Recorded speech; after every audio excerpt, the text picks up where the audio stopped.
आयुष्मान भारत योजना के तहत जो प्राइवेट हॉस्पिटल है वहाँ पर जो है अब मरीजों का इलाज नहीं हो रहा है। हरियाणा की बात की जाए तो 400 करोड़ के करीब जो है बकाया है। करनाल की बात की जाए तो करनाल का तकरीबन 35 से 40 करोड़ के करीब जो बिल है वो बकाया है, जिसको लेकर जो आईएमए के प्रधान है उनसे बात की गई तो उनका यही कहना है कि जो आयुष्मान का इलाज हम कर रहे थे उसकी पेमेंट जो है हमारे को अभी तक रिलीज नहीं हुई है, जिसके चलते जो है अब आयुष्मान जो कार्ड धारक है उनका प्राइवेट हॉस्पिटल के अंदर इलाज जो है वो नहीं किया जाएगा। वहीं सरकार से लगातार जो है वार्तालाप चल रही है, कई निर्णय जरूर लिए गए, मगर इस मामले को लेकर जो है अभी तक आईएमए के जो प्रधान उनकी तरफ से यही कहे गए कोई ठोस निर्णय जो है वो नहीं लिया गया। लगातार जो है सरकार के बीच वार्तालाप जारी है ताकि कोई जो ठोस निर्णय है वो लिया जा सके। वही आज और कल जो है इनकी हड़ताल जो है वो लगातार जारी है और इलाज जो आयुष्मान के कार्ड धारक है उनका अब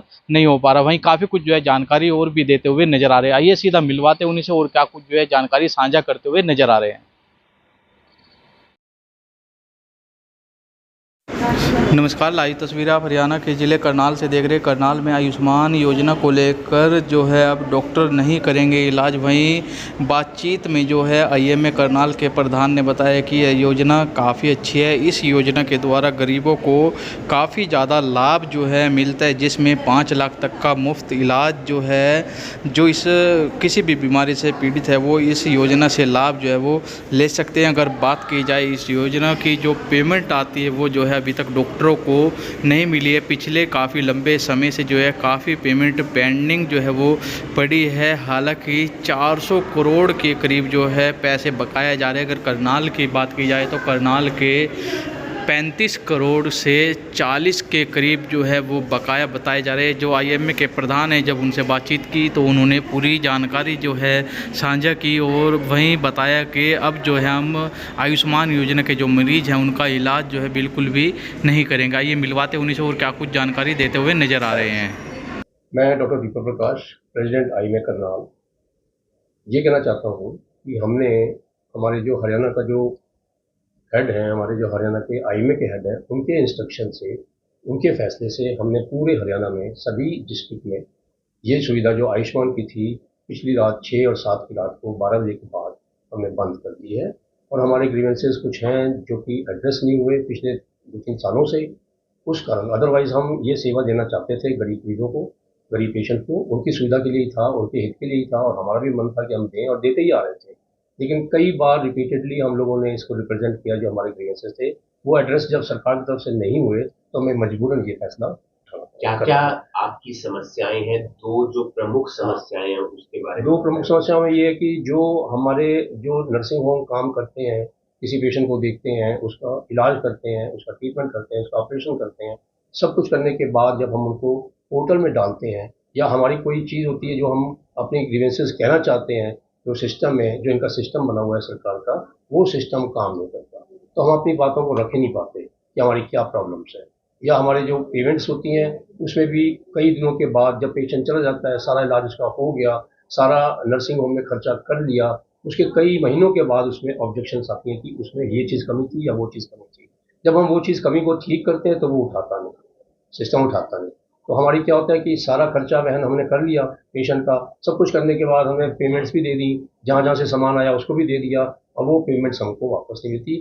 थोड़ी थोड़ी बातों से, छोटी छोटी बातों के लिए वो ऑब्जेक्शन लगा देते हैं कि भाई ये चीज़ आपकी कम थी या वो चीज़ कम थी, जो कि कुछ ऐसी बात नहीं होती, वो ठीक भी हो सकती थी। टाइमली अगर वो करते हैं, एड्रेस करते हैं हमें, तो हम उसको उसी टाइम दे देते, लेकिन वो लेट होने के बाद फिर हमारा वो समाधान नहीं हो पाता। दूसरी बात कि जो हमारी पेंडिंग पेमेंट्स हैं उसमें कई ऐसे 2 साल से 1.5 साल से कभी कुछ आश्वासन देते हैं कि आप रिलीज़ कर रहे हैं, कभी कहते हैं थोड़ी सी पेमेंट दे देते हैं 10-20%, पूरी पेमेंट आती नहीं है। वो करते करते पाइल अप होते होते कई करोड़ में आ गई है। और अब हमारा जो है इतने खर्चे जो अस्पताल के हमको चलते हैं, जो हमारे नर्सिंग होम चलाते हैं, हम बहुत खर्चा होता है, ओवरहेड खर्चे ही बहुत होते हैं, वो हम अपनी जेब से देते हैं। हमें वो जो पेशेंट को ठीक किया था उसकी पेमेंट ना आके उसकी पेमेंट भी हम अपने जो और खर्चे हैं हमारे, जो और हमारी जो इनकम हो रही है उसमें से निकाल के हम उनको दे देंगे। हरियाणा की कितनी लगभग पेमेंट पेंडिंग है, उसमें करनाल की लगभग कितनी करीब पेंडिंग है और करीब कितने मैं समय से? एग्जैक्ट फिगर नहीं बता सकता, लेकिन करीब 400 करोड़ के आसपास तो हरियाणा स्टेट की है और 35-40 के बीच में करोड़ के हिसाब से हमारे करनाल जिले की। कितने समय से सर? 2-2.5 साल। एक आखिरी बात और, कितने हॉस्पिटल करनाल के अंदर हैं जो आयुष्मान की सेवा देते ये हैं? करीब करीब 50 हॉस्पिटल हैं, नर्सिंग होम हैं जो कि आयुष्मान से अटैच्ड।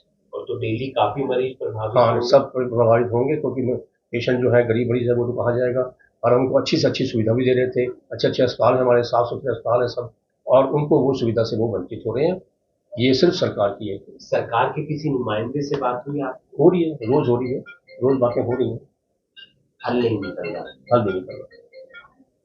धन्यवाद सर। आ रही है जिसके चलते आप लोगों ने इलाज करना बंद कर दिया है आयुष्मान के जो तमाम। मेरा नाम डॉक्टर विभव है और आयुष्मान परियोजना एक बहुत ही अच्छे सच्ची नियत के साथ शुरू करी गई थी।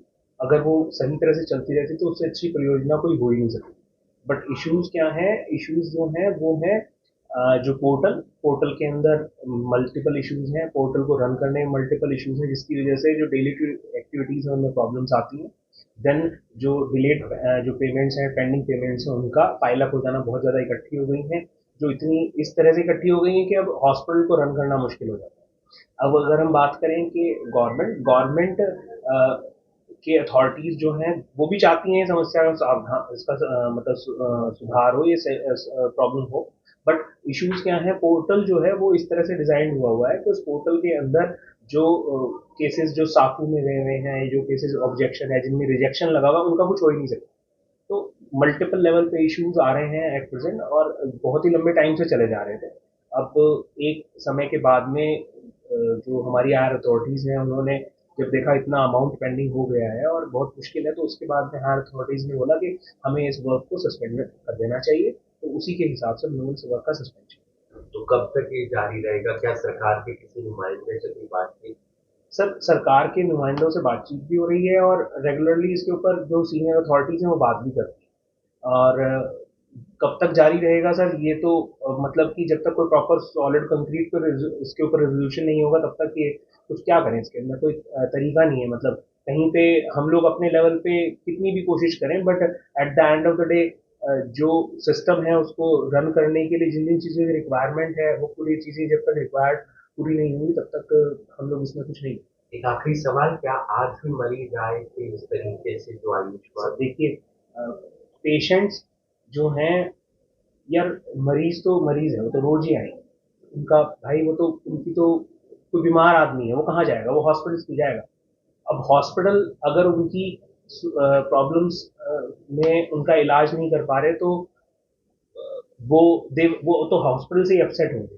पर बैक में अगर वो इस चीज़ को समझें कि हॉस्पिटल इलाज मतलब क्यों नहीं कर पा रहे, तो शायद हो सकता है उनका गुस्सा कुछ हॉस्पिटल के प्रति कम हो। हम तो यही कहेंगे कि भाई सेंट्रल जो हमारी गवर्नमेंट है या हमारी जो हरियाणा गवर्नमेंट है, उनके नुमाइंदे properly there should be a proper committee बननी चाहिए जो डेली रूटीन में या हर हफ्ते में मीटिंग हो, जिसके अंदर जो जो पेंडेंसी है उसको क्लियर किया जाए।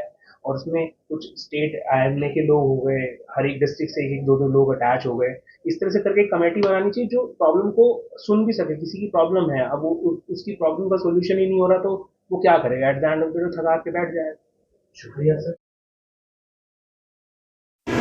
वहीं आयुष्मान योजना का काफ़ी लाभ जो है उन गरीब फैमिली को मिलता है जो कि इलाज के लिए पैसे नहीं जुटा सकते। कहीं ना कहीं इस योजना से उन गरीबों को मदद ज़रूर मिलती है। वहीं अभी तक जो है हमारी पिछली पेमेंट जो है वो भी पेंडिंग पड़ी है, उस पर कोई भी विचार विमर्श जो है नहीं किया गया है, जिसको लेकर अब जो है 6 और 7 तारीख से जो डॉक्टर्स हैं, प्राइवेट हॉस्पिटल है, वहाँ पर आयुष्मान जो इलाज होता है वो अब नहीं होगा, जिसको लेकर जो आईएमए के प्रधान हैं उनके द्वारा भी जो है काफ़ी कुछ जानकारी साझा की गई। वही उन्होंने जो है विस्तार से बताया कि इस योजना में जिस मरीज का हमने इलाज किया है अभी तक जो है उनके जो पैसे आने थे वो भी नहीं आए हैं। आखिर हम जो है हमारे को हॉस्पिटल चलाना है वो भी कैसे चलाए, काफ़ी कुछ जो है जानकारी उनके द्वारा साझा की गई। तस्वीरें आप जो हरियाणा के ज़िले करनाल से देख रहे, खबर को जितना हो सके ज़्यादा से ज़्यादा ज़रूर शेयर करते